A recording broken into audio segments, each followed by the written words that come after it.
I represent from midnight to high noon. What's up, everybody? It's Tim Heinen's Vinyl back again. Stack of new records that I've been picking up over the last few months. Healthy stack. We'll see how many of these I can get through without them falling over. Before I say enough's enough. Recent after Record Store Day pickup. Completely missed this. I don't know why. But this is the Record Store Day release of the Replacements. Tim should have picked that one up, right? Don't know why I missed this one, and was scouring some of the pickup things, and saw that people had picked this one up. I'm like, wow, I missed that. I was not paying attention. So, and I might have just looked it over because I thought it was just a remix of the 1980, I think it's 85 classic, but it turns out it's 2 LP. So you get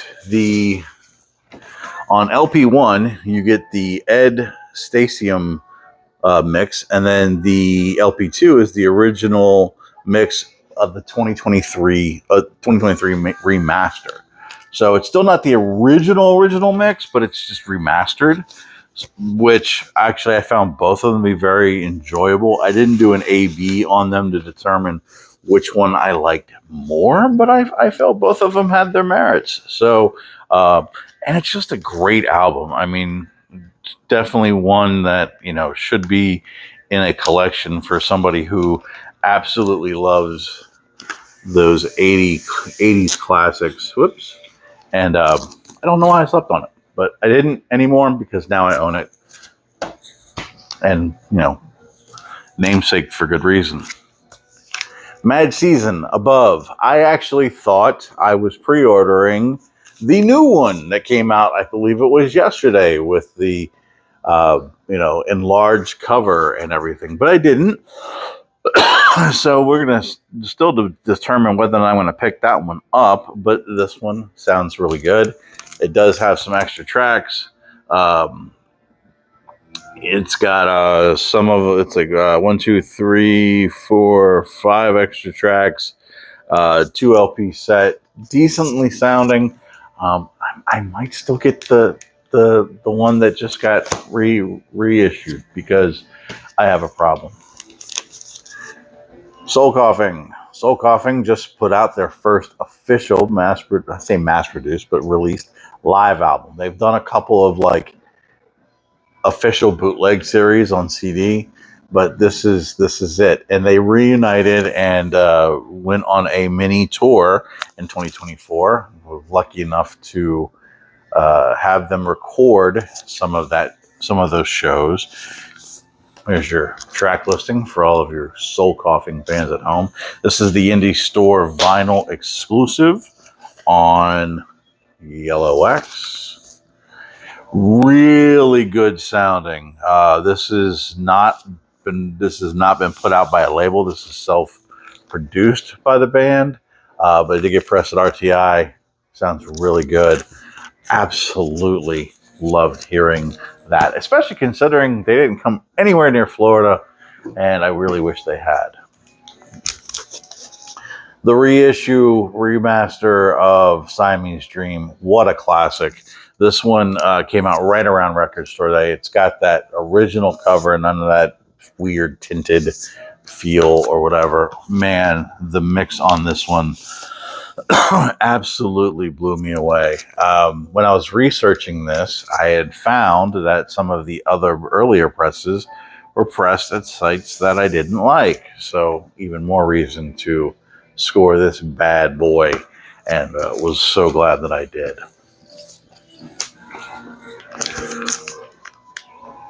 One down, one more to go of the official De La Soul releases, and this one got reissued for its 20th anniversary.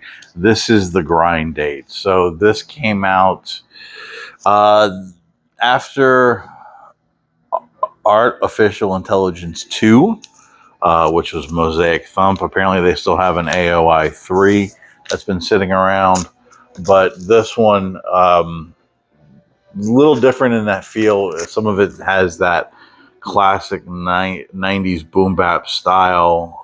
Just an incredible lineup of tracks, with my absolute favorite from this one being Rock, Cocaine, Flow. But you've also got great songs like Church, Verbal Clap, uh, the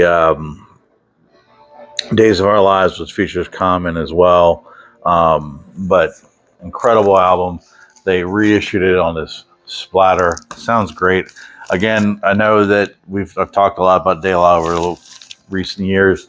It's because they got their masters back and they're doing everything the right way.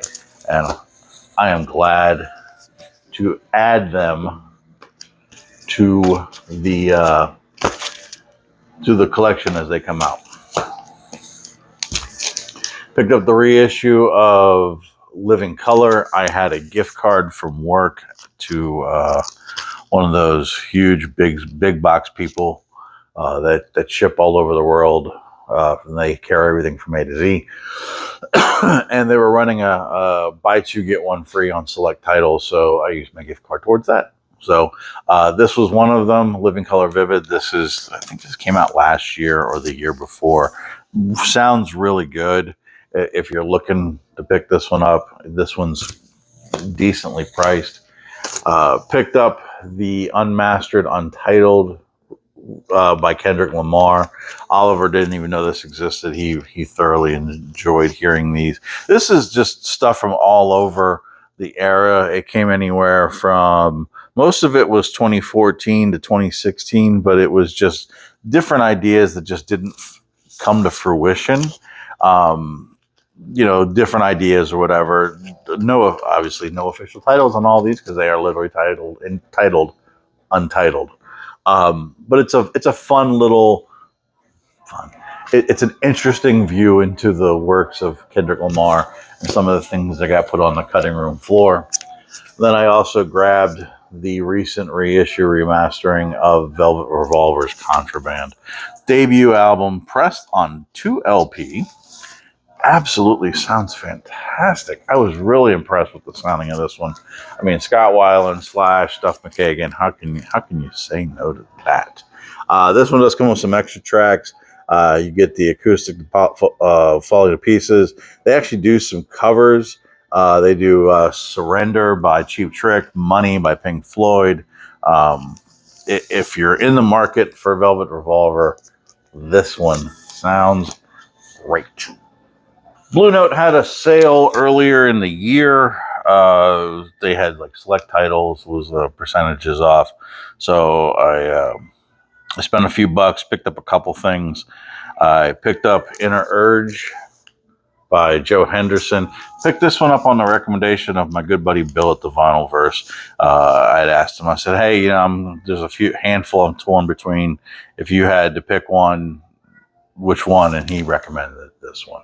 So, which was really good. Glad he recommended this one as probably the one I should go with. Like I said, it was on my short list, and I'm glad I pulled the trigger on that one. Also picked up The Tone Poet of The Prisoner by Herbie Hancock. I mean, Herbie Hancock, it's a no-brainer.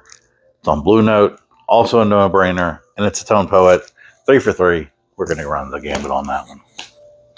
Earlier this year, a couple of thrash classics like Testament got reissued, Practice What You Preach, and The New Order. So these Practice What You Preach has been out of print for a while, and these got it's supposed to be an orange and vanilla swirl. These were great additions to the reissuing of the Testament catalog. Testament for me is probably one of the most consistent thrash bands out there, especially from 80s to now. They continue to deliver the goods. I found that these sounded okay. You can definitely tell that they are digitally sourced. I mean, a lot of things are, which is fine, but I thought at times it sounded a little flat. However, that being said, you're going to pay stupid money for an original of this. I mean, like 3 figures. And considering these were like, I don't know, under 30 a pop, I was happy with them. So I'm glad to have them. Glad to have more Testament in the collection. So there was no complaints for me. And then starting the year off right from Rhino, they put out these 4 incredible late 80s, early 90s releases from Rush. Again, I could hear a little bit of limitations on this one. My first complaint was that Rush Presto was a 1 LP, all the others are 2 LPs. I get it, it is the shortest of the 4 albums that came out. However, I felt like the other 3 are 3-sided, and the 4th is an etch. And I would have loved to have seen, the Top Hat Bunny as an etch and kind of just let these tracks breathe a little bit more on the wax. But hey, I'm not in charge of marketing. I'm sorry, that Roll of Bones was also a single LP. I felt that both of these could have stretched out a little bit, but they sounded really, really good. However, I think these 2 sounded a little better. But I mean, it's Rush, it's vinyl. They are must-haves. Speaking of soul coughing, they finally re-released their debut masterpiece, Ruby Vroom. This one was done on that clear Coke bottle vinyl. So this one truly is where my love affair with soul coughing began. The very first thing I ever remember hearing from them was Screenwriter's Blues, and just the imagery that Dodie brought to that song spoke to me in such a way that was just absolutely incredible. So this one, you get a 4th side of extra songs. There are 5 extra songs. You get the reissue or the remix of Screenwriter's Blues. You get Buddha Rhubarb. You get Murder of Lawyers. The theme from Rachel's sitcom. And then you get a song called Amy Fisher. And if you've heard them live, especially on the 2024 tour, they do a snippet of it. Long Island teen shot the wife of her alleged former lover. Originally, this song was called I'm Living on Baby Food. Some people seem to have a problem with the name change. I don't care. I truly do not care. And then lastly, 2 additions to the hip hop collection. Some Outkast. Finally pulled the trigger on some Outkast on wax. Skankonia. I mean, how can you go wrong? I mean, this was all over the radio when it came out. I mean, obviously Miss Jackson, So Fresh, So Clean.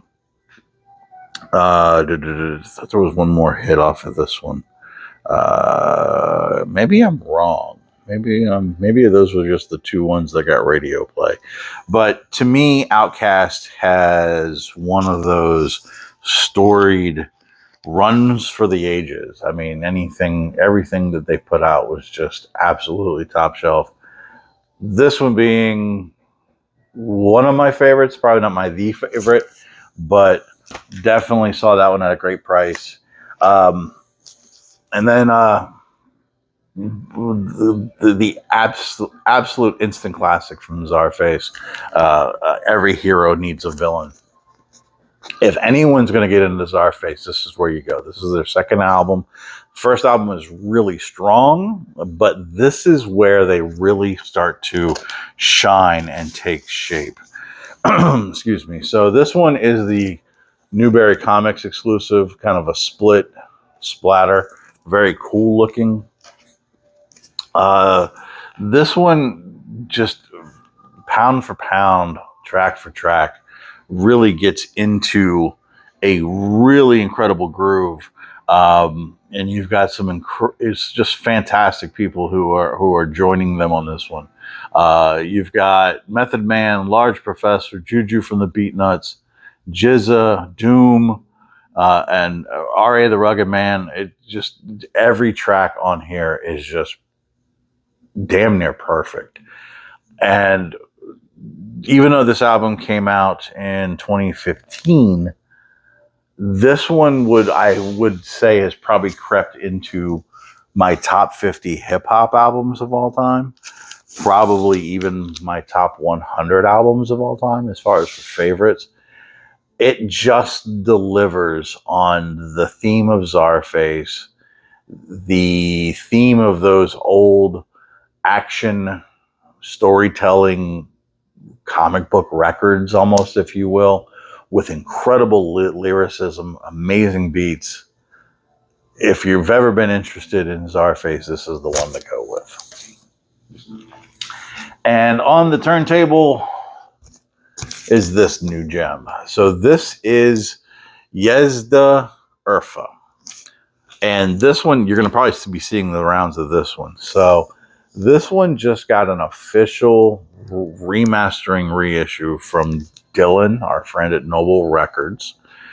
And this one was one of those surprise gems that made its way around the collector circles for quite some time. I believe the last original pressing that sold on Discogs sold for $2,100. So Yezda Urfa is a Illinois, I believe. You have to pardon me on that. I'm still, yeah, they're from Illinois. They were a bunch of 19, 20-year-old kids who were into, Yes and Gentle Giant and PFM, and decided they wanted to record some music. This album was intended as a demo, and it sounds anything but. Very sophisticated themes for a bunch of recent high school graduates who were looking just to do a demo, and they pressed it on vinyl, and that's where it is. Never got any traction, really, anything, which is just a shame, because this album is fantastic. I mean, any mic drop I could do would not do this justice. It has elements of that almost Griffin medieval feel. It has the Gentle Giant maturity and exploration and experimentation. Like I said, you hear PFM, you hear Yes, you hear these incredible giants of progressive rock in their music, but there's a playfulness to them, there's a silliness to them, there's a very serious tone to them, and this one was well done. As you can see, it was even pressed at QRP. Absolute care went into this. Dylan, you have given a monster to the world, and it comes with this incredible book where they unfortunately, two of the original members of the band have since passed, but the three surviving members, they do interviews with them. Incredible stuff, just absolutely fantastic. I didn't buy it on the initial release. I bought it like a few days later. It was kind of like I was touring with it. I wanted to kind of hear the reviews because, again, I had never heard the original vinyl. 300 pieces selling for $2,000. Yeah, I've got that laying around. There's even this cool little sticker that came with it.